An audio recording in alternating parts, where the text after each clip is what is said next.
এমন একটা জায়গা ধরে রাখবে যেখানে কোনো আলো নাই, যেখানে কোনো বাতাস নাই, যেখানে কোনো বন্ধ নাই, যেখানে কোনো বান্ধব নাই। সেই কবর জগৎটা আপনার জন্য আমার জন্য হবে ভয়ানক। এই কবরের ব্যাখ্যা দিচ্ছে শেখ খোদা হযরত আলী রাদিয়াল্লাহু তাআলা আনহু গো। একদিন হযরত আলী রাদিয়াল্লাহু তাআলা রাস্তা দিয়ে রওনা হয়ে গেলেন। পথের মধ্যে একটা যুবকের বালক ছেলের সঙ্গে দেখা হলো। এই বালকের হাতে তেলের বোতল ছিল। ওই বালকের গায়ে ধাক্কা লেগে হযরত আলীর সঙ্গে ধাক্কা খেয়ে তেলটা পড়ে গেল। বালক ডাকতে বলে আলী, ডাকতে বলে কে গো তুমি আমার তেলটা ফেলাইয়া দিলা, এটা আমার মায়ের আমানত, তুমি ফেলাইয়া দিলা। ডাকতে বলে বালক রে তুমি আমার শোনো না, আমি হইলাম শেখ খোদা হযরত আলী রাদিয়াল্লাহু তাআলা আনহু, যার ভয়ে মাস্টার ইবলিস ঢুকতে পারে না রাস্তা দিয়া, যার ভয়ে মুসলমান শুনে নাও, যার ভয়ে থরথর করে কাঁপে এলাকার মানুষগুলো।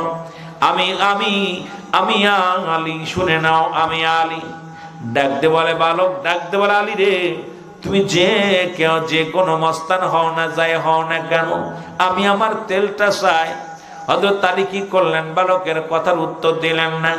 মাটিগুলো ধরে একটা জোরে একটা কি মারলেন, মুসলমান একটা টিভি মারলেন, সমস্ত তেল মাটিতে ছেড়ে দিলেন। বালক তেলটা পায় বড় খুশি হয়ে গেলেন। বালকটা তেল নিয়ে রওনা দেয়। এবার বালকটা খুশি হয়ে রওনা দিচ্ছেন, পিছন থেকে মাটি ডাকতে আলী, ডাকতে বলে আলী, একবার নয় দুবার নয় তিনবার ডাকতে বলে আলী, ও আলী।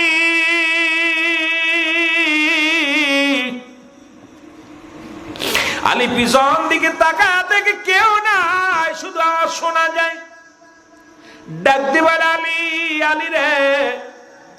হযরত আলী রাদিয়াল্লাহু তাআলা আবার পিছন দিকে তাকাইলেন। একবার নয় দুবার নয় তিনবার তাকালেন, কোনো মানুষ দেখতে পারলেন না। শেখ খোদা হযরত আলী ডাকতে বলে কে রে, আমার নামটা ধরে ডাকো, আমি তো কোনো মানুষ দেখতে পাই না, তুমি কে, ডাক দাও। এবার মাটির জবান খুলে গেছি, ডাকতে বলে আলী রে তুমি আমারে চিনবে না, আমি হইলাম জমিন, আমি হইলাম মাটি। তুমি আমাকে একটু আগে যে একটা টিভি মারছো, আমার হাড্ডি ভেঙে গেছে, মনে রেখো গো।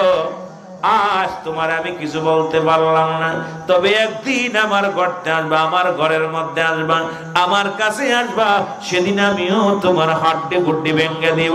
জোরে জোরে চিল্লায় বলা যাবে না আল্লাহু আকবার। হযরত আলী কাঁদতে কাঁদতে রওনা হয়ে গেলেন। একদিন ঈদুল আযহা ঈদুল ফিতরের নামাজ আদায় করে রাসূলুল্লাহ সাহাবীদেরকে নিয়ে আলোচনা করতেছিলেন। নবী বলেন আমার আলী কই, আলীরে তো দেখতে পাই না।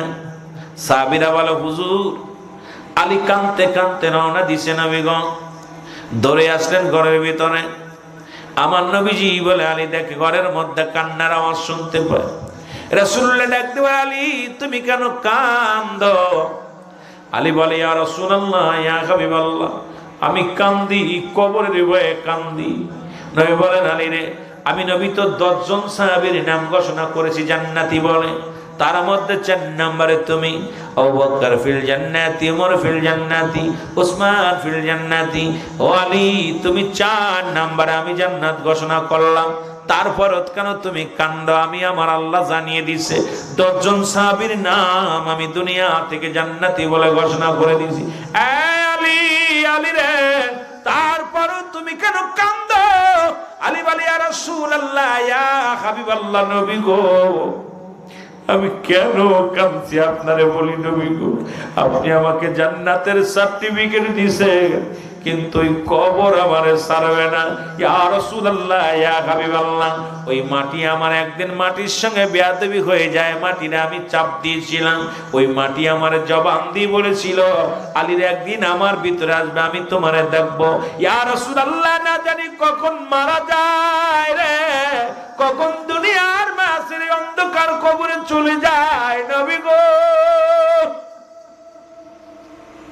ও মায়ের নবী, যদিও আপনি জান্নাতের শুভ সংবাদ দিছেন, কিন্তু এই জাহাবি কিন্তু নবী গো ওই কবরে যেদিন শোয়া দিবে কবর আমার সাথে কি রূপ ব্যবহার করবে ভয় আমি কাঁদছি। আমার আলী আমার নবী তাকায় দেখে রে, আলীর চোখ দিয়ে দর করে পানি ছেড়ে কাঁদতে। রাসূলুল্লাহ আলীর জন্য দোয়া করে, জমিন কয় ইয়া রাসূলুল্লাহ ইয়া হাবিবাল্লাহ, এই একটি বছর আলীর চোখে পানি পড়ছে, একটি বছর আলী রাত্রে ঘুমায় না। রাত যখন নির্জন হয়ে যায় ওই নিরালায় বইয়া বইয়া কান্দে, আল্লাহ তুমি আমারে ক্ষমা করে দাও, আল্লাহ আমি মাটি যেন আমারে চাপ না দেয়। ওরে যুবক বন্ধুরা শুনে না, নবীর সাহাবীরা যদি কবরের চিন্তা করে, ও মুসলমান নবীগণ যদি কবরের চিন্তা করে, আমি গুনাহগার আমি পাপী মানুষ, আমার ভিতরে কেন কবরের চিন্তা আসে না? ওই কবরের চিন্তা কেন আমার অন্তরের ভিতরে আসে না? ওই কবর আমারে রাখবে ধরে, ওই অন্ধকার কবর কে পাহারা দিবে? অন্ধকার কবরে আমি কেমনে থাকবো? যে কবরে থাকবে সাপ বিচ্ছু, যে কবরে থাকবে আগুন, যে কবরে থাকবে ভয়ঙ্কর বিষাক্ত জন্তুগুলো, এই কবরটা আমি কেমনে ঘুমায় বলে মুসলমান? এই জন্য হযরত আলী যখন কাঁদতেছিল রব্বুল আলামিনের কাছে, আমার নবী যে দোয়া করলেন, রব্বুল আলামিনের কাছে প্রার্থনা করার পর জমিনের ভিতর থেকে আওয়াজ শুনতে পারি, রে তুমি একটা বছর কান্না করেছ আমার ভয়ে, আমার ভিতরে আসলে তোমার সঙ্গে খুবই ব্যবহার করবে এই ভয়। আলী রে তোমার চোখের পানি জমিনের মধ্যে পড়ছে, আমরা জমিন তোমারে ক্ষমা করে দিছি। জোরে বলে যাবে না সুবহানাল্লাহ? আয়ের জোরে জোরে চিল্লায়া বলেন আল্লাহু আকবার। এর প্রেম যদি করবি রে মন, বলেন প্রেম যদি করবি রে মন, ওরে সব সারা চল মদিনায়, তোরা সব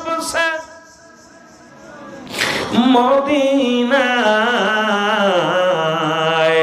আমার দয়াল নবী যেই দেশে ঘুমায়, আমার মায়ার নবী, জোরে জোরে বলেন আমার দয়াল নবী যেই দেশে ঘুমায়, আমার জিন্দা নবী।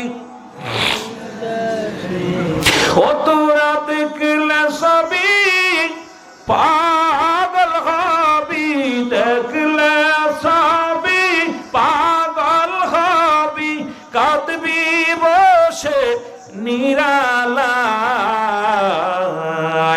আমার দয়াল নবী যেই দেশে ঘুমায়, আমার মায়ার নবী। একটু জোরে জোরে বলেন আমার দয়াল নবী যেই দেশে ঘুমায়। ওরে প্রেম যদি করবি রে মন, বলেন প্রেম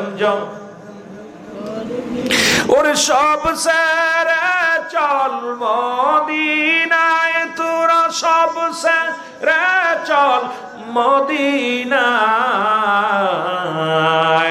আমার দয়াল নবী যেই দেশে ঘুমায়, আমার মায়ার নবী। এ দুনিয়ার মুসলমান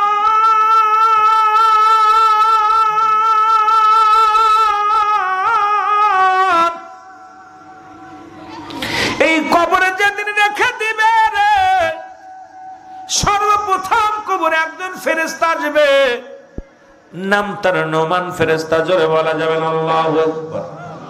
নাম কি? নোমান ফেরেশতা। আমরা মনে করি কবরে শোয়াইলে মনকার নেকির ফেরেশতাই বলে মুসলমান, মনকার নেকির আসার আগে একজন ফেরেশতা আসবে, তার নাম হলো নোমান ফেরেশতা। এই নোমান ফেরেশতা ডাক দিয়ে বলবে মুসলমান, ডাক দিয়ে উঠাইবে, বলে বান্দা ওঠো। বান্দা উঠবে রে বাবা, উঠিয়া এবার উঠাইবে যেমন স্বপ্নের মধ্যে দেখবেন পুলিশে দাবড় দেয়। মুসলমান আমরা কি করি? চোরে দাবড় দেয়, ডাকাতি দাবড় দেয়, সন্ত্রাসী দাবড় দেয়। কবর জগৎটা কিন্তু এইভাবে হবে রে মুসলমান, শুনে না। আর কবরে কোনো সকাল আর বিকেল নাই, সকাল আর রাত আর দুপুর নাই। কবর হলো শুরু হলো কিয়ামত পর্যন্ত শেষ। এই দিন পর্যন্ত আপনাকে কবর জগতে থাকতে হবে রে বাবারা আমার। এবার নমান ফেরেশতা ডাক দিয়ে মুসলমান, দু হাত, এক হাতের মধ্যে দুখানা কাগজ থাকবে। এই কাগজের মধ্যে এক হাতে এক কাগজেরই থাকবে নেক আমল, আর একটা কাগজের থাকবে বদ আমল। ডাক দিয়ে বলবে জব্বার মিয়া ওঠো। দেখবে আব্দুল জব্বার সাহেব উঠে দাঁড়াইবে। মুসলমান শুনে নাও। এবারে ডাকতে বলবে আমার বাবারা, ইউসুফ সাহেব ওঠো। ডাকতে বলবে রুহুল আমিন সাহেব ওঠো। বলনা সাদিক সাহেব ওঠো ওঠো।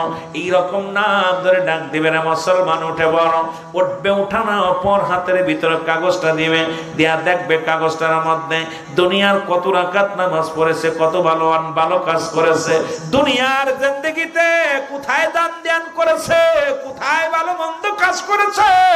দেখা বান্দা বলো আনন্দিত হয়ে যাবে। ডাকতে বলে বান্দা লেখো।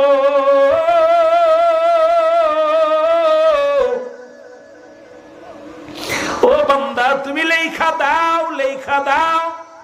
বান্দা বলবে আমি লিখবো কেমনে, আমার কাছে তো কোনো কলম নাই। বলবে বান্দা রে, তোমার কলম হলো ডান হাতের শাহাদাত আঙ্গুল মোবারক। জোরে জোরে চিল্লায় বলেন মারহাবা। আর একটু জোরে জোরে চিল্লায় বল আল্লাহু আকবার। ডান হাতের শাহাদাত আঙ্গুল মোবারক হবে কলম।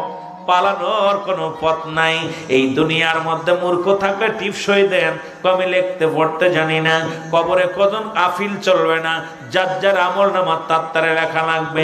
আমার আমল নামা আমার নিজের লেখা লাগবে, আপনার আমল নামা আপনার নিজের লেখা লাগবে না মুসলমান। এবার নোমান ফেরেশতা ডাকতে পারবে বান্দা এই নাও তোমার কলম, এই কলম দিয়া লেখো। আজকে ডান হাতের আঙ্গুল, আমরা এই আঙ্গুলের মধ্যে কেউ খায় সুন খায়, কেউ আঙ্গুলের মর্যাদা জানি না। এই হাত দিয়ে কত ঘুষ লেনদেন করি, এই হাত দিয়ে কত না বিনা অন্যায় কত মানুষের অন্যায় ফাঁসি দিই, এই হাত দিয়ে কত না অপরাধ জগতে জড়ায় গেছে রে মুসলমান। শুনে রাখো, শুনে রাখো, এই ডান হাতের কলম মুবারক আজকে কত উকিল, কত আইনজীবী, কত বিচারপতি, কত নির্দোষী মানুষের ফাঁসি দিয়েছে গো। শুধু মুসলমান শুনে নাও, শুনে নাও, শুধু মুসলমান নিজের নিজের ক্ষমতার দাপট দেখাতে যাইয়া আমার দেশের অনেক আইনজীবী অপরাধী মানুষদেরকে অপরাধী বানাইয়া আজকে মুসলমান সমাজে তাদেরকে ফাঁসি দিচ্ছে, তাদের জীবন যাপন জেল দিয়েছে। আজকে কত নির্দোষীরা জেলখানায় পচাইছে, কত দোষীরা ছাড়া পেয়ে গেছে। জোরে বলেন ঠিক কিনা? এই কলমের খোঁজা মুসলমান, তোমার আমল নামা তোমার হাত দিয়ে লেখা লাগবে। ও মুসলমান, এবার ডাক দে বলে বান্দা, ডাক দে বলে ফেরেশতা নাই। আমি তো কলম পাইলাম, কলমে কালি নাই, আমি কালি পাবো কই? কালি তো আমার নাই। ডাক দে বলে বান্দারে, কালি হলো তোমার মুখের থুতু মুবারক। ও আমার বাবারা আমার, আমি তোদের পায়ে ধরে বলে যায়, হাতে ধরে বলে যায়, ও আমার বাবারা তোদের পায়ে ধরে বলে যায়, আজ থেকে প্রতিজ্ঞা কর জীবনে আর মুখের মধ্যে বিড়ি সিগারেট দিবি না, এই মুখের মধ্যে আর গাঁজা দিবি না, মুখের মধ্যে আর হারাম জিনিস বক্ষণ করবি না। ওরে মায়ের গর্ভে থাকা কালিনী আমার আল্লাহ রব্বুল আলামিন,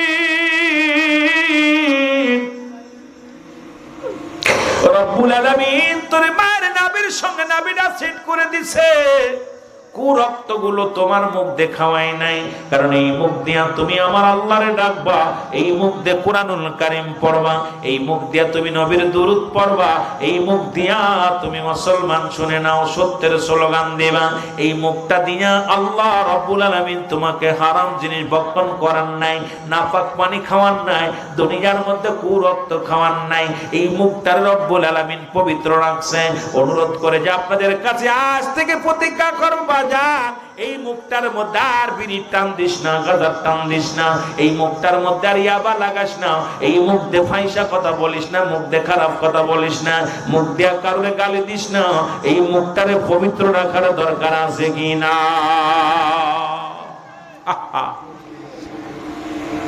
এই মুখটারে আল্লাহ এত সুন্দর পবিত্র রাখছে। সেই মুখটা গালদার ভিতরে কেমনে, আমি কিছুদিন আগে একটা গজল গাইছিলাম যে কবরেতে আগুন পাবি বিড়ি পাবি না, খারে জম্মের খা যত খাবি খা, কবরেতে আগুন পাবি বিড়ি পাবি না, ফেরেশতারা খায় না ঘুষ, থাকিবে না তোর যে হুশ, মুগুর মারিবে ধরে রক্ষা পাবি না, কবরেতে আগুন পাবি বিড়ি পাবি না। জোরে কোন ঠিক কিনা? আরো জোরে গন। ইপাশ ইপাশ হইতে গেলে মারিবে মুগুর ধরে, শান্তিতে থাকবি না ভাই, শান্তিতে থাকবি না ভাই, দিবে আগুন ঢালিয়া, কবরেতে আগুন পাবি, বিড়ি পাবি না। জোরে কোন ঠিক কি না? কষ্ট হয়নি? কষ্ট হয়। আবার অনেক বিড়ি খোররা কইব, অনেক বিড়ি খোররা কইব, রুলামিন ভাই বিড়ি খাওয়ার উপরে দাঁড়ায়, বিড়ি সেইতে জঘন্য খারাপ জর্দা খাওয়া। যেটা বলে ঠিক কিনা? আমার দেশে অনেক বক্তা আছে এত অনেক করে জর্দা খায়। আরে ভাই, অধিক পরিমাণ মাকরু সেবন করলে সগীরা গুনাহ, সগীরা গুনাহকে ছোট করে দেখলে কবিরা গুনাহ, কবিরা গুনাহকারী জাহান্নামী। এখন এই নিজে হারাম খায় আর একজনকে কেমন হারামের বিরুদ্ধে ওয়াজ করবে? এই জন্য আমি বলতে চাই, উভয় শুকনা গু আর কাঁচা গু পার্থক্য আছে। পায়খানা তো পায়খানায়, একটা শুকনা একটা কাঁচা, কথা কন না কেন? পার্থক্য আছে নি? যুবকরা বিড়ি খায়, আমরা পান জর্দা খাই। আরে আমি এটা আগে সারি, তারপরে যুবকদের বিরুদ্ধে কথা বলি। জোরে বলেন ঠিক কিনা? তবে বলছিলাম যে আপনার বিড়ি সিগারেট খাইলে 3টে উপকার হয়। কয়টা উপকার? জোরে বলেন কয়টা? জোরে বলেন কয়টা? 3টে উপকার হয়। যারা নেশাগ্রস্ত 3টে উপকার হয়। নাম্বার 1, 1 নাম্বার, জীবনে তারা কুকুরে কামড়ায় না। কি করে না? কুকুরে কামড়ায় না। কারণ যারা বেশি পরিমাণ মাদক সেবন করে এই মানুষগুলো বুড়া হয়ে যায়। কি হয়ে যায়? বুড়া হয়ে যায়। জোরে বলেন কি হয়ে যায়? ভাই সেরা দিবনি, কথা বলেন না কেন? কি হয়ে যায়? আমার দিছেন কবরের ওয়াজ, হঠাৎ করে দিকে গেলাম, আমার জাহান্নামের দিকে যাইতে, হঠাৎ করে দিকে লাইনে গেছি। আপনারা আবার কথা না বললে তো আমি ওয়াজ করে শান্তি পাবো না।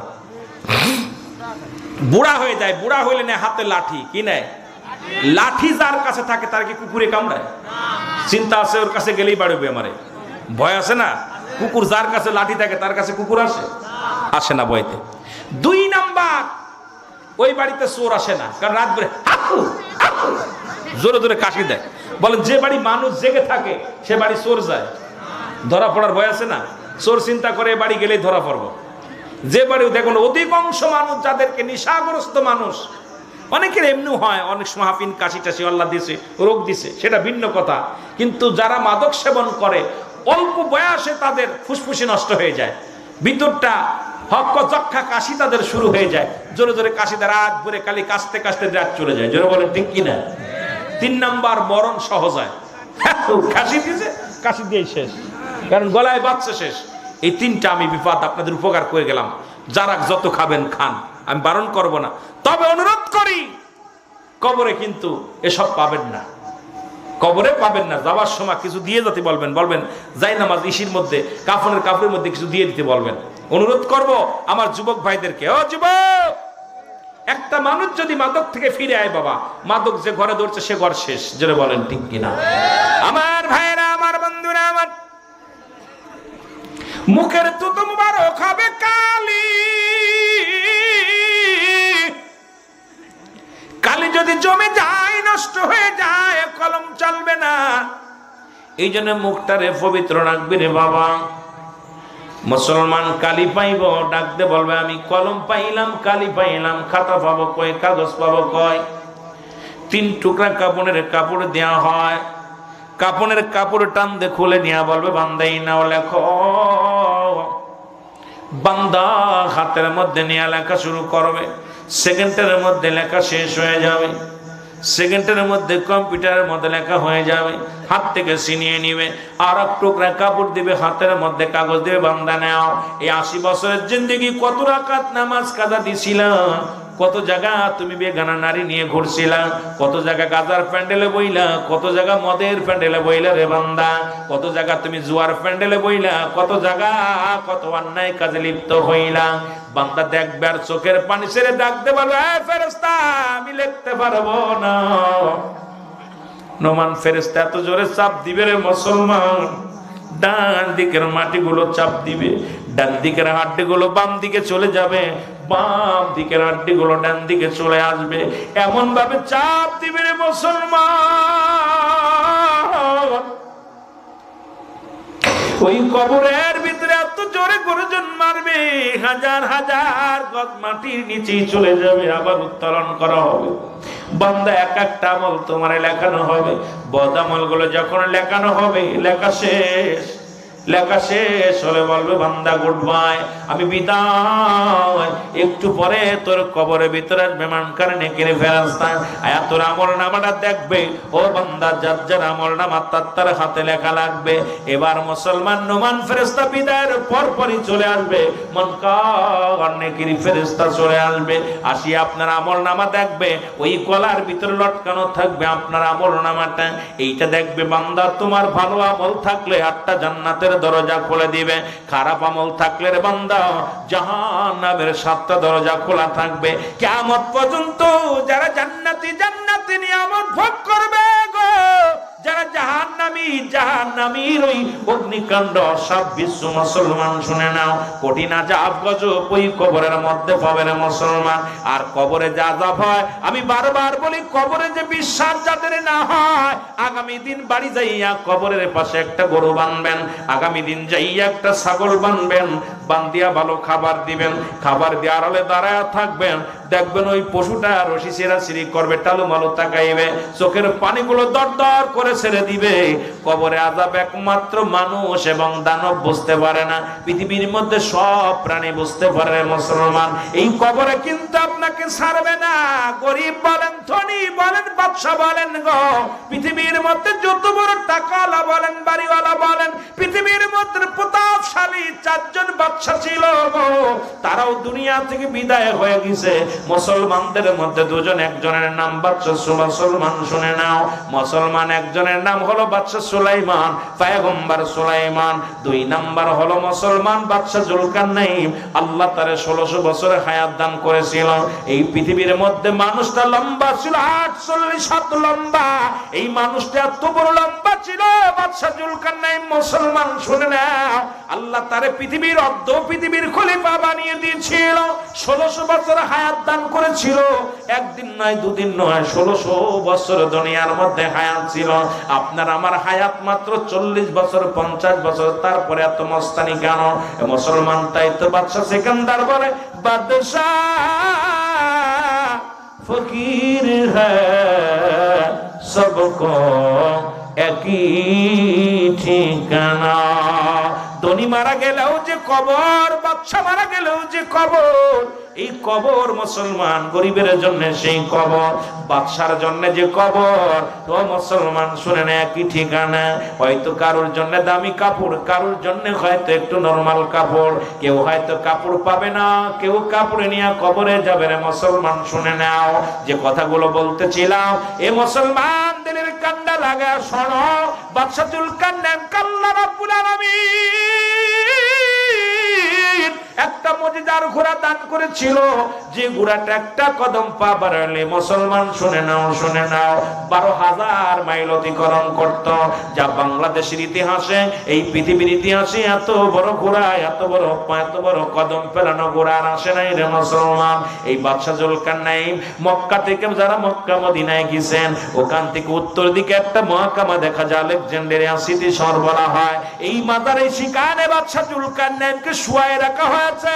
ওনার কবরের পাশে একখানা সাইনবোর্ড লাগানো আছে। উনি জীবন দশায় লিখে গেলেন, দুনিয়ার মানুষ, আমার হায়াত সীমিত, আমি যে ভুল করেছি তোমরা সেই ভুল করো না। 1600 বছর হায়াত পায়া যদি বলে হায়াত সীমিত, আমি আপনি 40 বছর পাইয়া, 50 বছর পাইয়া সেই খোদা তাআলাকে যদি ডাকতে না পারি, আল্লাহর দরবারে কি জবাব দিব? জোরে বলেন ঠিক কিনা? কাফেরদের মধ্যে ছিল 2 জন, একজনের নাম হলো মুসলমান। শুনে নাও, শুনে নাও, 2 জন ব্যক্তি ছিল, একজনের নাম হলো বাদশা নমরুদ। এই পৃথিবীর মধ্যে আল্লাহ তাআলা ক্ষমতা দান করেছিল বাদশা ফিরাউন বা নমরুদ। আমার বাবারা আমার, 2য় জন বাদশা মুসলমান, শুনে নাও, বুখতানসর। এই পৃথিবীর মধ্যে কাফেরদের মধ্যে 2 জনকে আল্লাহ তামাম পৃথিবীর রাজত্ব দান করেছিল, মুসলমানদের মধ্যে 2 জনকে আল্লাহ রাজত্ব দান করেছিল। দেখা যাক ওরা আমার পক্ষে থাকে কি থাকে না রে মুসলমান, শুনে নাও। আজকে এই জন্য কথা বলে যায়, ও যুবক, একটা কথাই আমার মনে পড়ে গেল। মুসা আলাইহিস সালাম যখন রব্বে কারীমের দিদারে যায়, এবার সঙ্গে সঙ্গে 3 জন মানুষের সঙ্গে সাক্ষাৎ হয়। জোরে জোরে চিল্লায় বলা যাবে না আল্লাহু আকবার। মুসা আলাইহিস সালামের কাছে আজরাইল আলাইহিস সালাম আসলেন, এসে সালাম দা, আসসালামু আলাইকুম নবী, ও আল্লাহর নবী মুসা, আপনার বিদায় নিতে হবে, আপনার আর খাওয়ার সম্ভাবনায় যেতে হবে রে মুসলমান, শুনে নাও।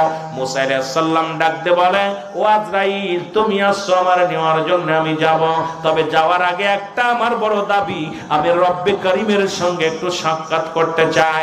কারণ আমি একাধিকবার, কারণ জিবরিল আমিন এই পৃথিবীর মধ্যে আদম আলাইহিস সালামের কাছে আসছে 12 বার, ইদ্রিস আলাইহিস সালামের কাছে আছে 4 বার, ইব্রাহিম আলাইহিস সালামের কাছে আছে 42 বার, মুসা আলাইহিস সালামের কাছে আছে 454 বার, আর আমার আপনার নবী রাহমাতুল লিল আলামিনের কাছে আছে মাত্র 24,000 বার। জোরে বলেন মারহাবা, আর তো জোরে বলেন আল্লাহু আকবার।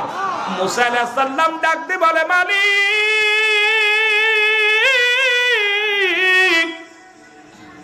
মালিক রে, চলে যেতে হবে রে, ও আমার আল্লাহ, যেহেতু আমার বিদায় নিতে হবে, মরণের ওয়াজ শুনে নাও মুসলমান, আল্লাহ আর একটাবার তোমার সঙ্গে শেষ সাক্ষাৎ করতে চাই। আমি বনি ইসরাইল লোকদের জন্য কিছু নালিশ আপনার কাছে করে যেতে চাই, আমার কওমের লোকেদের জন্য কিছু নালিশ করে যেতে চাই। আজরাইল কাল্লা, মুসা নবীর রূহ টানতে গেছিলাম, মুসা নবী এটা বলছে, আর একটা কি করা হবে মুসলমান? আমার আল্লাহ রাব্বুল আলামিন ডাকতে বলে, যাও রে জিবরিল, আজরাইল যাও, মুসা নবী যা বলছো ওটা শোনো, আর একবার দেখা হবে অমুক দিন শুক্রবারের দিন আমি মুসা আলাইহিস সালামের সঙ্গে দেখা করব। মুসা আলাইহিস সালাম রওনা দিয়েছেন, 3 জন ব্যক্তির সঙ্গে দেখা। প্রথম ব্যক্তি বিশাল ধনী ডাক দেখায়, মুসা রে কই যাও? মুসা আলাইহিস সালাম কয়, যাই আমার রব্বি কারীম, আমার আল্লাহ রাব্বুল আলামিনের সঙ্গে দিদারে যাই। জোরে জোরে চিল্লা বলা যাবে না মারহাবা। এরে আমি যাই আল্লাহর সঙ্গে দিদার করতে, কথাবার্তা বলতে। ও নবী মুসা, তুমি যাইতেছো রব্বে কারীমের সঙ্গে সাক্ষাতে, একটা নালিশ দিব, তোমার আল্লাহরে জিগাইবিনি, আল্লাহ আমার দুনিয়ার মধ্যে এত ধন সম্পদ দান করলো, এই যে ধন সম্পদের পাহাড় আমারে দান করেছে, কোন আমলটা করলে এই ধন সম্পদ কমে যাবে আমার দুনিয়ার মধ্যে, এই ধন সম্পদ গুলো থাকবে না, সব শেষ হয়ে যাবে, সেই আমলটা জেনে আসবো। পরে মুসা আলাইহিস সালাম বলে, নিলাম, তোমার নালিশটা নিলাম। এরপর আর একজনের সঙ্গে দেখা, ডাকতে বলে, নবী মুসা রে, আরে আমি হইলাম একজন মেয়ের সঙ্গে দেখা, 2 জন পুরুষের সঙ্গে দেখা। ডাকতে বলে, নবী মুসা কই যাও? কয় রব্বে কারীমের সঙ্গে সাক্ষাতে যাই তোর ভারে। বলে, মুসা রে, আমার একটা নালিশ আছে রে, নিয়ে যাও, আমি গরিব, পৃথিবীর মধ্যে সব চাইতে গরিব, আমার মতো গরিব আর কেউ নাই, তোমার আল্লাহরে জিগাইবানি রে, কোন আমল করলে, কোন কাজ করলে আমি ধনী হয়ে যাব, বিশাল সম্পদের মালিক হয়ে যাব, এইটা তোমার মওলারে জিগাইবানি। এ মুসলমান কয়, নিলাম, তোমার নালিশটা নিলাম। দ্বিতীয় আর একজন ব্যক্তি, যার হাত নাই পা নাই রে মুসলমান, শুনে নাও, আমার বাবারা আমার হাত নাই পা নাই, জমিনের মধ্যে আল্লাহর নামে পাগল, এই প্রতিবন্ধী ডাকতে বলে, নবী মুসা রে, তুমি এই পথে পিরাই যাও। কই যাও? কয় যাইতেছি রব্বে কারীমের সাক্ষাতে যাইতেছি। কয় নবী মুসা রে, আমার একটা নালিশ আছে, নালিশটা নিবানি। কয় কি নালিশ? কয় আমার আল্লাহ রাব্বুল আলামিন আমারে কেন বানাইলো? আমার তো পাও নাই, আমার হাত নাই, আমার এই দুনিয়ার মধ্যে কেন পাঠাইলো? আমার কোনো কাজ আছে নি, যাই না আসবারে নবী মুসা। মুসা কয়, নিলাম তোমার নালিশটা। এবার মুসা আলাইহিস সালাম চলে গেলেন রব্বে কারীমের সঙ্গে সাক্ষাৎ করতে। শেষ আলাপ হবে নবী মুসা আলাইহিস সালামের সঙ্গে আল্লাহ। এর সালাম বিনিময় মুসলমান শুনে নাও, রব্বে কারীমের সঙ্গে সাক্ষাৎ, তার গোত্রের সব কথা বললেন। আমার রব্বে কারীম ডাক দেখায়, নবী মুসা রে, ও নবী মুসা, তুমি যদি মন চায় আরো 200 বছর বাঁচতে পারো, 50 বছর বাঁচতে পারো, 50, 800, 100 বছর বাঁচতে চাও, যদি বাঁচতে পারো। মুসা আলাইহিস সালাম বলে, আমার আল্লাহ, তারপরে কি হবে জানতে চায়। বলে, তারপরে তোমার মরণের পেয়ালা পান করতে হবে। নবী মুসা ডাক দেখায়, রব্বে কারীম, আরে 50 বছর বেঁচে থেকেও যদি মরতে হয়, তাহলে আর 50 বছর বেঁচে থেকে আমার লাভ নাই রে। আমি বুড়া হয়ে গেছি, এত কষ্ট করে আর খাইতে ভালো লাগে না, কষ্ট করে চলতে ভালো লাগে না, মরণ যেহেতু হবে তাহলে আজরাইলকে পাঠায়া দিও তোমার সাক্ষাতের পরে। জোরে জোরে চিল্লায়া বলেন মারহাবা। আল্লাহ কয় মুসা কতদিন থাকবা? থাকতে পারো, আরো 50 বছর বাঁচবা, 100 বছর। নবী মুসা কাল্লা এরপরে কি হবে? কয় তারপরে মরতে হবে। আরে ডাক্তার, এত ডাক্তার বিদেশে লন্ডন আমেরিকা নিয়ে চিকিৎসার জন্য, হয়তো 6 মাস, হয়তো 1 বছর, ঠিক কি না? কয় বছর? 6 বছর, 1 বছর, 5 বছর, তারপরে কি হবে?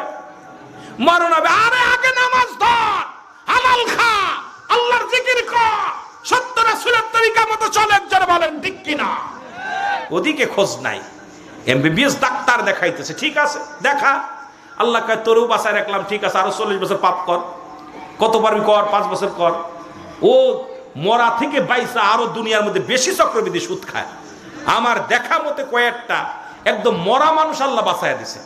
আমার এলাকায় একটা আছে, আয় আল্লাহ বলছিস, ডাক্তার বলছে আর 1 মাস বাঁচবে, ভালো মন্দ খাই গিয়া রব্বুল আলামিন দয়া করছে, বেঁচে গেছে। বাইসে এখন সবচেয়ে বড় সুদ করেছে সে। কথা বুঝছেন? নামাজে যাই না, 1 ওয়াক্ত নামাজ পড়ে না। একদিন জিগাইতেছি, নাম হলো বাবু। আমি কই মিডিয়াতে যাচ্ছে, কথা বোঝেন ভালো করে, মিথ্যা হইলে তো মিডিয়ায় ধরবে, ভালো করে শুনেন। আমি কই ভাই তুমি আগেতে মসজিদে পড়ে থাকতা, অসুস্থ হয়ে পেট টেট ফুলে গেল, তা তুমি এই সুদ কারবার ছাড়তে পারলা না এখন?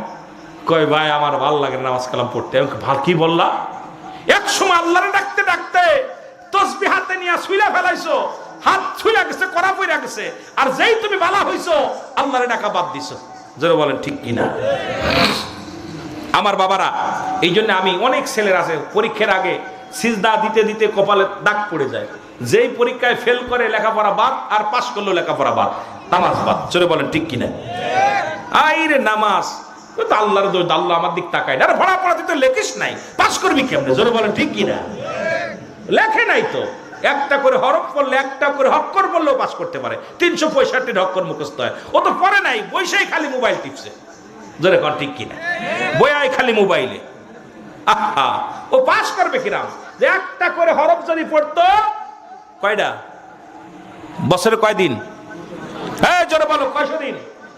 365 হক্কর মুখস্থ। তো একটাও পড়ে নাই, ও দিছে ফাঁকি, ও দিছে ফাঁকি।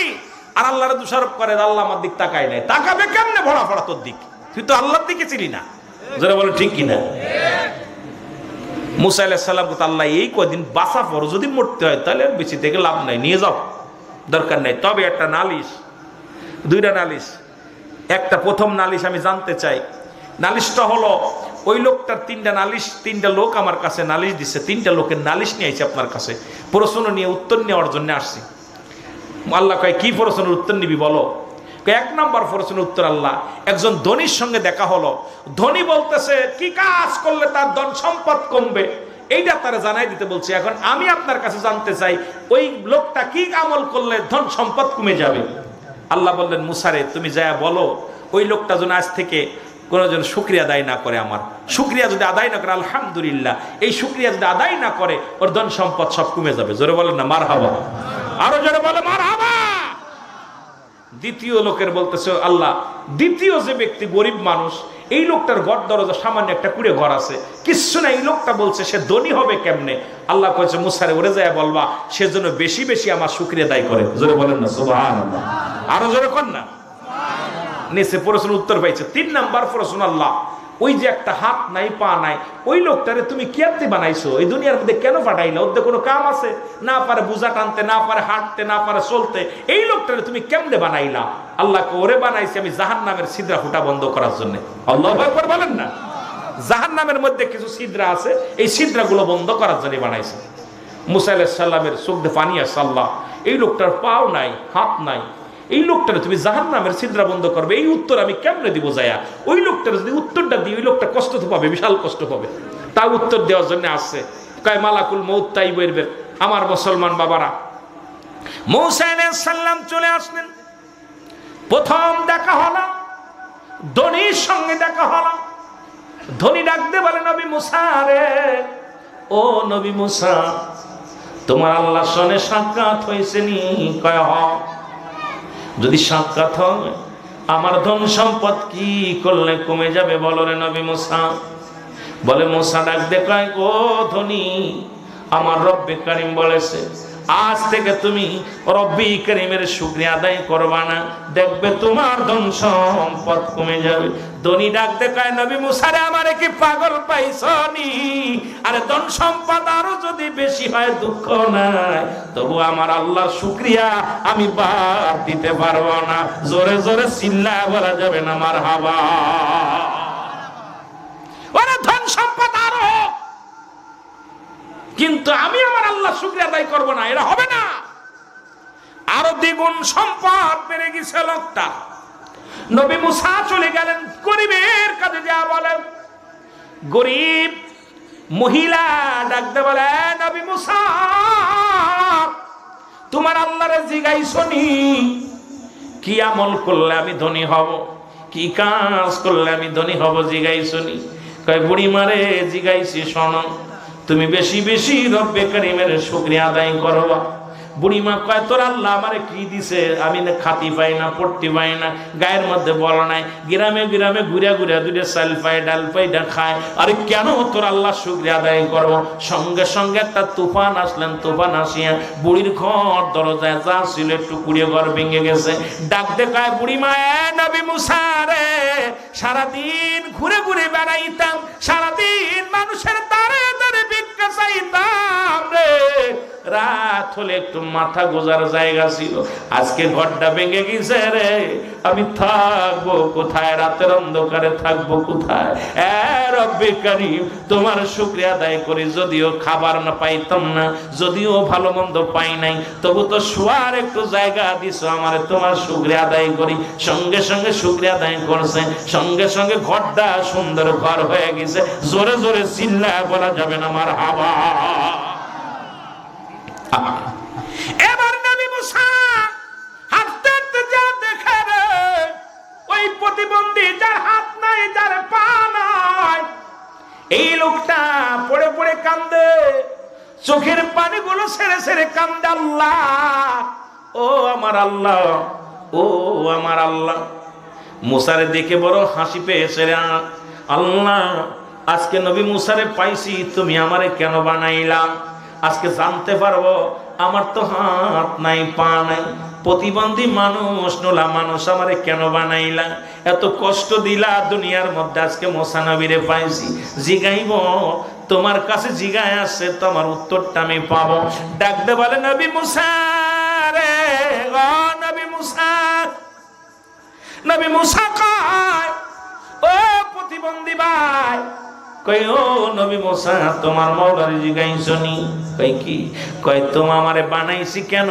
আমার দিয়ে কোনো কাজে লাগবে নি। মুসা আলাইহিস সালাম ডাক দে কয়, ও প্রতিবন্ধী হাত পা বিহীন লোকটা, শোনো, তোমার প্রশ্নের উত্তর আমি কেমনে দিব? তবু দেওয়া লাগবে, যেহেতু রব্বি কারিম আমার উত্তর দিয়া দিছে। তোমারে বানানো হয়েছে ওই না জাহান্নামের মধ্যে বড় বড় কিছু ছিদ্রা থাকবে, জাহান্নামের মধ্যে কিছু ফুটা থাকবে, এই ছিদ্রাগুলো বন্ধ করার জন্য তোমারে বানাইছে। সঙ্গে সঙ্গে প্রতিবন্ধী শুকরিয়া আদায় করে আলহামদুলিল্লাহ, ও রব্বুল আলামিন, তুমি আমার হাত দাও নাই, দুঃখ নাই, পাও দাও নাই, দুঃখ নাই, তবু আমার দুনিয়ায় পাঠাইলা, আমার দেড়টা কাজে লাগাইবা, আমারে তুমি জাহান্নামের ছিদ্রা বন্ধ করবা, আমি এতেই শুকরিয়া আদায় করি যে আমারে তো বিনা কারণে বানাও নাই, আমার তো দুনিয়ায় বিনা প্রয়োজনে পাঠাও নাই, সুতরাং আমার দিয়ে যেহেতু জাহান্নামের ছিদ্রাগুলো বন্ধ করবা। আল্লাহ ডাকতে কয়, জিবরিল তাড়াতাড়ি যা, আমার নবী মুসারে জানাইয়া রে, আরে তাড়াতাড়ি যা, দেরি করিস না।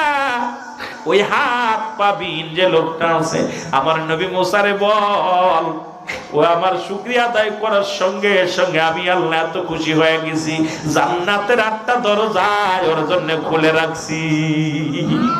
আরো জোরে, আরে মুসলমান, যে হালাতে থাকো না কেন গো, যে হালাতে থাকো না কেন গো, রব্বে কারিমের শুকরিয়া আদায় করবা। সুখে থাকো বলো আলহামদুলিল্লাহ, দুঃখে থাকো আলহামদুলিল্লাহ, কষ্টে থাকো আলহামদুলিল্লাহ, খেয়ে থাকো আলহামদুলিল্লাহ। আজকে নাফরমান গুলোর জন্য জাহান্নাম। জোরে জোরে চিল্লায় বলেন ঠিক কিনা? আর একটু জোরে জোরে চিল্লায় বলা যাবেন আল্লাহু আকবার। নবী মুসা ডাক দিয়ে কয়বার পিছনে ফিরে চলে গেলেন। মুসা নবী আল্লাহর সঙ্গে দিদারের জন্য যে কথা বলতেছিলাম, ডাক দিয়ে কয় আমার আল্লাহ, আমার বনি ইসরাইল লোকদের একটু খাবার ব্যবস্থা করে দিবা, তারা তো অলস মানুষ, তুমি খাবারের প্রয়োজন করে দিবা। আল্লাহ কয় মুসারে তোমার হাতে কি? কয় লাঠি। কয় লাঠি দিয়ে একটা বাড়ি মারো। পাহাড়ের মধ্যে লাঠি দিয়ে বাড়ি মারলেন। বাড়ি মারা পর মুসলমান সঙ্গে সঙ্গে পাহাড়টা প্রতিখণ্ড হয়ে গেল, ভিতর থেকে একটা নদী বাইর হয়ে গেল। এই নদীর ভিতরে একটা পাথর পাইলেন। মুসা আলাইহিস সালাম ডাক দে আল্লাহ কয় মুসা ওই লাঠি দিয়া পাথরের মধ্যে বাড়ি মারো। পাথরের মধ্যে বাড়ি মারছে, দেখে পাথরের মধ্যে একটা হরিণ তাজা ঘাস খাচ্ছে। দেখি আমার কেহ নাই, আমি যাবার কালে ভেবে দেখি নাই আমার মরণ আসিবে কখন কেউ তো জানি না আমার মরণ। আমার বাবারা, 3 নাম্বার বিপদ হলো কিয়ামতের ময়দান। এই একটার ভিতরে যে আলোচনা করলে রাত শেষ।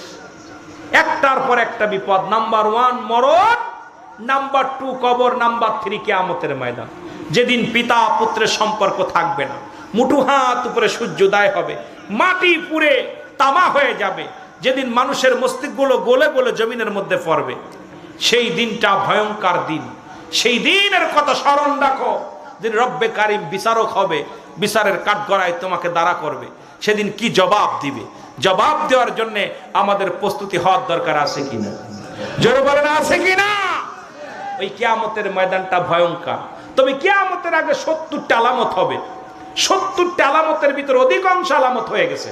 এখন কয়েকটা বাপ, ওই আপনার খানে দাজ্জালের আগমন, ঈসা আলাইহিস সালামের আগমন, ইয়াজিদ মজদুর আগমন, এরপরে আপনার ওই ইমাম মেহেদী আলাইহিস সালামের আগমন, 3টা ভূমিকম্প। রাসূল বলছে, আমি আর হুবহু মিলে যাচ্ছে। এখন রাসূল বলছে, আমি দেখলাম তিরমিজি শরীফের একটা হাদিস দেখলাম, 3952 নম্বর হাদিস। রাসূল বলছে, আমি দেখতেছি অচিরেই শেষ জামানার আমার উম্মতের মধ্যে একদল আগমন করবে, তারা নিজেরা মূর্তি পূজা করবে এবং অন্যকে মূর্তি পূজার জন্য সহযোগিতা করবে, উৎসাহিত করবে। এখন আমাদের দেশে আমরা দুচোখ দিয়ে দেখলাম যে আজকে আমাদের দেশে একদল আলেম বাইর হয়েছে, যারা মূর্তির সামনে যে গীতা পাঠ করতেছে, মূর্তির সামনে যে কোরআন তেলাওয়াত করতেছে, মূর্তির সামনে যে তারা নামাজ পড়তেছে, মূর্তির সামনে যে তারা নিজেরা মূর্তির কাছে চাইতেছে। কারণ রাসূল বলছে, তিরমিজি শরীফের হাদিস কত নম্বর? 3952 নম্বর হাদিস। এ মুসলমান, রাসূল বলছে যে আমার উম্মতের ভিতরে একদল হবে, তারা কি? আমি দেখলাম এখন ইমানের চাইতে ভোটের দাম বেশি। জোরে বলেন ঠিক কিনা? জোরে বলেন ঠিক কিনা? আপনাদের কাছে আমি ক্ষমা প্রার্থী, এই মুনাফিক থেকে সাবধান। রাসূল বলছে সেই মুনাফিকরা এখন আইসা গেছে, এখন চেয়ারের দরকার। এই চেয়ারের জন্য যারা ঈমান বিক্রি করে, তারা ইসলামটাকে 12টা বাজিয়ে দিবে। আমি অনুরোধ করব, যারা চেয়ারের জন্য, যারা এই পৃথিবীর মধ্যে চেয়ারের জন্য যারা মূর্তি পূজা করতে পারে, চেয়ারের জন্য যারা মূর্তির সামনে সেবা নিতে পারে। আবার আরেকজন বলছে আপনার রোজা এবং নামাজ, কি যেন রোজা এবং পূজা দুটাই এক। নাউজুবিল্লাহ বলেন না? আর একটু জোরে বলেন।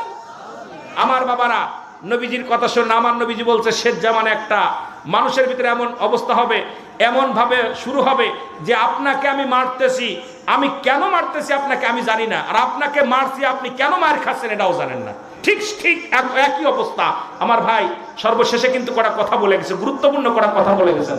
ঠিক আমার নবীজি বলে গেছেন শেষ জামানায় মানুষ এমন অবস্থা দাঁড়াবে, আমাকে আপনি মারতেছেন, আমি কেন মার খাচ্ছি জানি না, আর আপনি আমাকে কেন মারতেছেন তাও আপনি জানেন না।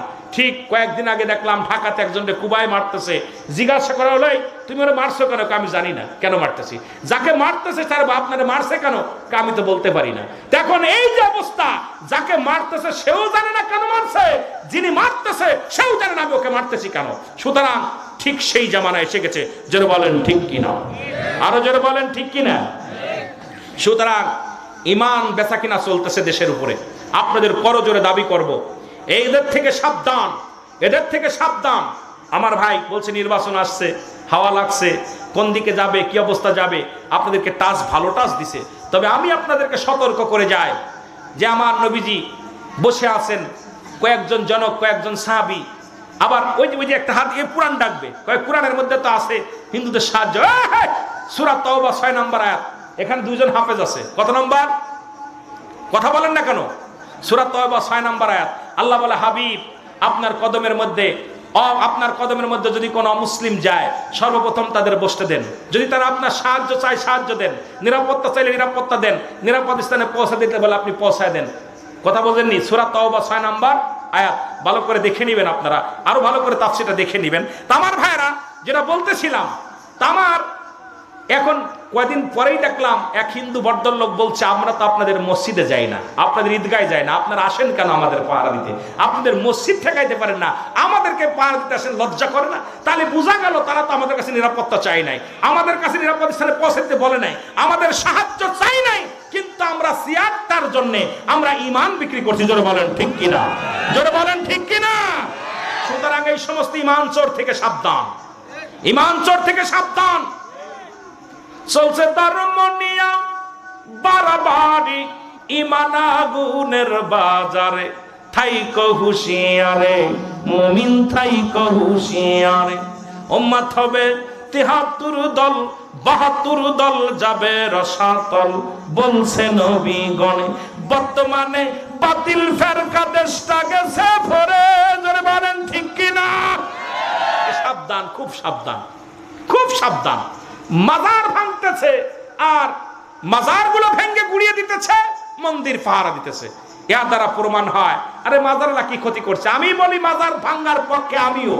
যে সমস্ত মাজারে অনৈতিক কাজ হয়, যে সমস্ত মাজারে অসামাজিক কাজ হয়, যে সমস্ত মাজারে পূজা হয়, যে সমস্ত মাজারে গান বাজনা হয়, যে সমস্ত মাজারে নারী পুরুষ একত্রিত হয়ে নাচানাচি করে, এই মাজারের বিপক্ষে আমরাও তবে অনুরোধ করি, এগুলোকে প্রতিহাত করতে হলে সবাই মিলে ঐক্যবদ্ধ হয়ে করি। আপনি হুটভাট বলে সমাজটাকে দুর্নীতিবাজ বানাইতেছেন। আপনার নুরা পাগলার মতো মাজার থেকে মরার পরে যে দেশের মানুষ মরে যাওয়ার পর, আমি বলবো না নুরা পাগলার পক্ষে নয়, মানুষ মরে যাওয়ার পর বিচারের ফয়সালা রব্বে কারিমের হাতে, কিন্তু দুনিয়ার মধ্যে জীবিত থাকতে আপনি পারলেন না, মরা মানুষটার উঠায় পুরায় দিয়া আপনি হইতেছেন তহিদি জনতা, তার মানে ইসলামের চরম শত্রু। আপনি জোরে বলেন ঠিক কিনা? আরে জোরে বলেন ঠিক কিনা? আজকে মানুষের কাছে বহির্বিশ্বে মেসেজ দিলেন যে বাংলাদেশের মুসলমানরা জঙ্গলিবাদ, কিন্তু আপনার 2-4 জন মানুষের জন্য কলঙ্ক হচ্ছে ইসলামের। জোরে বলেন ঠিক কিনা? আরো জোরে বলেন ঠিক কিনা? আমি নুরা পাগলার পক্ষে না, আমি আপনার বেনামাজির পক্ষে না, আমি যে সমস্ত মাজারে অনৈতিক কাজ হয় তাদের পক্ষে না। তবে ভাই, যে সমস্ত কাজ শুরু করেছেন, আমাদেরকে মানুষ জঙ্গলিবাদ বলা শুরু করেছে। আমাদেরকে কি বলে মানুষ? দাড়িওয়ালা টুপিওয়ালা দেখলেই কয় জঙ্গলি, দাড়িওয়ালা টুপিওয়ালা দেখলেই কয় ভণ্ড, প্রতারক। এই জন্য আপনাদের কাছে অনুরোধ করি, আমরাও এর প্রতিবাদ করব। তবে আমরা সবাই মিলে কোনটা হক কোনটা বাতিল এগুলো দেখে যাচাই বাছাই করে আমরা সবাই ঐক্যবদ্ধ হয়ে কাজ করি, দেখবেন শান্তি আসবে সমাজে ফিরে। জোরে বলেন ঠিক কিনা? ও দেশের ভাই রে, বল না কোথায় যাই রে, একটু শান্তি বলো কোথায় গেলে পাই রে। জোরে বলেন, ও দেশের ভাই রে, বল না কোথায় যাই রে, একটু শান্তি বলো। চারিদিকে দেখি শুধু নাই কিছু নাই রে, চারিদিকে দেখি শুধু নাই কিছু নাই রে। ও দেশের ভাই রে, বল না কোথায় যাই রে, একটু শান্তি বলো কোথায় গেলে পাই রে। পাম্পে তেল নাই, মরিচি ঝাল নাই, নবাব বাড়ি নবাব নাই, ঠিক কিনা? যুবকের কাম নাই, জোরে কোন ঠিক কিনা? যুবকগুলো বেকার হচ্ছে, এদিকে নজর নাই। যে দেশে শিক্ষকদের উপরে নির্যাতন করা হয়, সে দেশে সুনাগরিক আর পাওয়া সম্ভব নয়। আমি গতকাল রাত্রে দেখে একটা ভিডিও দেখে, শিক্ষকের হাতে হাত করা, শিক্ষকের কলার ধরা, যারা আমাদের যারা আমাদের জাতি গড়ার জন্য যাদের অক্লান্ত শ্রমের মাধ্যমে যারা শিক্ষাগুরু, তাদের হাতে হ্যান্ডকাপ পরানো হয়, তাদেরকে কলার টেনে ছিঁড়া হয়, তাদেরকে কিল ঘুষি দেওয়া হয়, তাদেরকে লাঞ্ছিত করা হয়। এই দেশে শিক্ষার কোনো দাম নাই। আজকে যারা বসে আছে সমস্ত নাস্তিকেরা শিক্ষাঙ্গনটাকে শেষ করে দিতেছে। যারা বলেন ঠিক কিনা? আরো যারা বলেন ঠিক কিনা? আমি বড় কষ্ট পেয়েছি, ব্যথা পেয়েছি। কয়েকজন শিক্ষক মুরব্বী মানুষ তাদের কলার ধরে টেনে হিসড়ে রাস্তায় নামাচ্ছে, তাদের হ্যান্ডকাপ ধরে টানতে টানতে নিয়ে যাচ্ছে। যারা আমাদেরকে শিক্ষা দিছে, যাদের কাছে শিক্ষা নিয়ে আজকে এমপি হয়েছ, যাদের থেকে শিক্ষা নিয়ে আজকে মন্ত্রী হয়েছ, এই পুলিশ বাহিনী, তোমরা যাদের কাছে শিক্ষা নিয়ে আজকে পুলিশ হয়েছ, কারণ কোন মূর্খরে তো চাকরি দেয় নাই, শিক্ষা অর্জন করা লাগছে হয় আমার কাছে না আরেকজনের কাছে। তারা শিক্ষা গুরু, যারা গুরুকে ধরে কলার ধরে হেসড়ে মারো, তাদেরকে তুমি লাঞ্ছিত করো, অপমান করো, অপদস্থ করো, তোমাদের এই পৃথিবীর মধ্যে তোমরা লাঞ্ছিত হবে। তোমাদের বংশ থেকে ওই লাঞ্ছিত সন্তান, ওই অপমানিত সন্তান, ওই বেয়াদব সন্তান বাইর হবে, যারা বলেন ঠিক কিনা। কারণ যদিও আমি বাস্তবমুখী বক্তা, যদিও আমার কবর আসার ওয়াজ দিছে অনেক ওয়াজ, ওই ওয়াজ আজকে যদিও আমি বাস্তবতা বক্তা, বাস্তব নিয়ে ওয়াজ করি, তবে আমার কোনো শিক্ষক, সে হিন্দু হোক খ্রিস্টান হোক, যার কাছ থেকে আমি একটা কলম শিখেছি, তাকে অসম্মান করলে আমার কলিজার মধ্যে লাগবে। কারণ আমি আজকে বক্তা হওয়ার পিছনে আমার আর এক উস্তাদ ছিল। আমার ছাত্র যারা আজকে বসে আছেন, আপনারা আমার ছাত্র।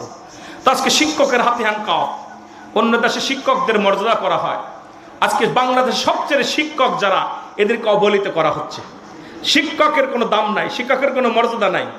আরে যারা বসে আছে চেয়ার নিয়ে, আজকে দেখলাম একটা স্টার্টের দেশে, আমাদের দেশে একজন স্টার্টের দেশে কি জানেন, বলছে যে এই শিক্ষকদের থেকে আমরা কিছু শিখি না, আমরা যা শিখছি সব ফোনের মাধ্যমে, নেটের মাধ্যমে। কত বড় বেয়াদব, কত বড় ব্যাকরণ, যে তুই তো একজনের ছাত্র ছিলি। এই জন্য আমি অনুরোধ করব, এদেশের মাথা যারা, ডক্টর ইউনূস সহ যারা উপদেষ্টা আছেন, আমি কড়া ভাষায় বলতে চাই, এখনো সময় আছে, শিক্ষকদের কাছে মাপ চান, শিক্ষকদের ন্যায্য অধিকারটা ফিরিয়ে দেন। যাদের থেকে আমাদের জাতি শিখবে আগামী দিন, আমার সন্তানেরা, আমার ভাইয়েরা, যে বিদ্যালয়ে লেখাপড়া করে সত্য মিথ্যা পার্থক্য করবে, বিদ্যালয়ে লেখাপড়া করে ডাক্তার হবে, ইঞ্জিনিয়ার হবে, ডিসি হবে, এসপি হবে, মন্ত্রী হবে, তাদেরকে কারিগর, তাদেরকে বানানোর যারা কর্মকার, কারিগর, তাদেরকে আপনারা সম্মান করেন, তাদের কাছে ক্ষমা চান, কারণ তারাই জাতির ভবিষ্যৎ। জোরে বলেন ঠিক কিনা। এই জাতিকে যদি মাথা, বিদেশিরা চাচ্ছে কোরআন উঠিয়ে দিতে, বিদেশিরা চায় না কোরআন থাক, বিদেশিরা চাচ্ছে না, কারণ মানুষ মূর্খ হোক। এই যে আমাদের মাঝে কিছুদিন আগে দেখছে না, বানর থেকে মানুষ হোক, একটা অফার উঠেছিল না, সমগামী দিছিল না, বইয়ের মধ্যে সমগামী, ওই সরকার ছিল তখন। আমি বলবো না, যদিও কারোর দুর্নাম করি না, ওরা চাইছিল শিক্ষা অঙ্গনটা শেষ করে দেওয়ার জন্য। যদি মানুষ মূর্খ হয়ে যায়, তাহলে মানুষ আর ওই পিরাপিরি মারামারি করবে না। এই জন্য মূর্খ বানানোর জন্য প্রতিটা সরকার আমাদের দেশে যারা আসছে, প্রত্যেকে চায় জাতি মূর্খ হয়ে যাক, কিন্তু মূর্খ হলে আমার দেশ শেষ হয়ে যাবে। এই জন্য আমার দেশের সোনার মানিকদেরকে চেনেন, আমার দেশের এই সমস্ত সোনার পুতুল, সোনার টুকরা সন্তান, এই গড়ে উঠানোর জন্য যে সমস্ত শিক্ষা প্রতিষ্ঠান আছে, সেই শিক্ষা প্রতিষ্ঠানে আপনার নজর দেন। অনেক অনেম্পিও তারা কাঁদতেছে সারাদিন। একজন ব্যক্তি জন বেচলে 5 থেকে 600 টাকা ইনকাম করে, একজন শিক্ষকের বেতন মাত্র দিনে 200-250 টাকা। এই শিক্ষক কি করবে? ছাত্র পড়াবে না নিজের বাড়ির কাজ করবে? আমি সরকারের কাছে দাবি করব, শিক্ষকদের অধিকারটা আপনারা দয়া করে একটু তাকায় দেখেন। শিক্ষকরা ন্যায্য অধিকার নিয়ে রাস্তায় নেমেছে, তারা ভুল কাজ করে নাই। যদিও আমি শিক্ষক না, আমার বংশে কেউ শিক্ষক নাই, তবু আমি একজন ছাত্র, তো আমি তো ছাত্র ছিলাম, এখনো আছি ছাত্র। এই জন্য আমি শিক্ষকদের পক্ষে কথা বলি, যারা আমাদের গুরু তাদেরকে সম্মান করেন। জোরে বলেন ঠিক কিনা, আরো জোরে বলেন ঠিক কিনা। প্রতিষ্ঠানের দিকে লক্ষ্য দেন, বাংলাদেশে যত স্কুল কলেজ আছে, মাদ্রাসা আছে, একটু নজর দেন।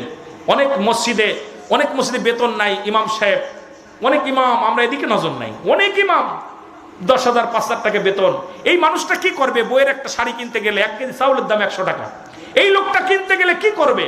লোকটা চক্ষু লজ্জায় না পারে বলতে, নিজের কষ্ট নিজের বুকের ভিতর চাপা রেখে আল্লাহর কাছে কান্দে, আল্লাহ আমি না পারতেছি জন দিতে, না পারতেছি কাজ করতে, কি করব? এই জন্য যারা মসজিদ ইমামতি করে তাদের দিকে আপনারা নজর রাখবেন। যদিও সরকার বাহাদুর আমাদের দিক দেখে না, তবে যারা আছেন মসজিদের ইমাম সাহেবের দিকে লক্ষ্য রাখবেন। আপনারা বক্তা নেন 80,000 90,000 টাকা দিয়ে, 1 লাখ টাকা দিয়ে বক্তা আনতেছেন, ইমাম সাহেবের বেতন দেন 10,000। এটা আমার কাছে কষ্ট লাগে। ইমাম সাহেবকে যদি কার্ডটা দিবেন, যেন ইমাম সাহেব যেন আপনাদের মুখের দিকে তাকায় না তাকা লাগে, সেজন্য মন খুলে নামাজ পড়াতে পারে, মনটা খুলে যেন আপনাদেরকে নিয়ে দোয়া করতে পারে। এই জন্য ইমাম মুয়াজ্জিম যারা আছে তাদের দিকে একটু সম্মানের দিকে তাকাবেন, তাদেরকে ইজ্জত দিবেন দয়া করে।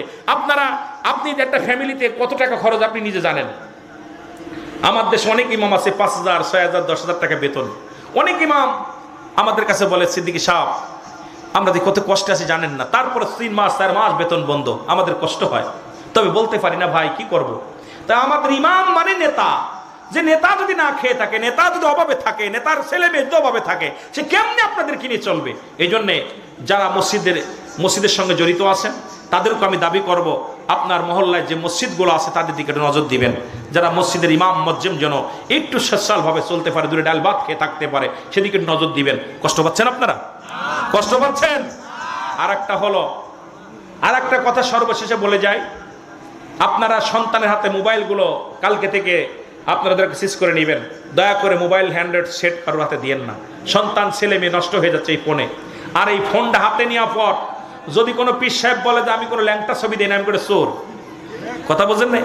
যদি কোনো পীর সাহেব কুরআন শরীফ শপথ করে বলে যে আমি কোনো ল্যাংটা মেয়ে দেখি নাই, আমি কো বোর্ডের মতো বাটপার, ওই পীর সাহেবের হাতে মুড়ি ধোয়া জায়েজ নাই, ওই পীর সাহেবটা চোর।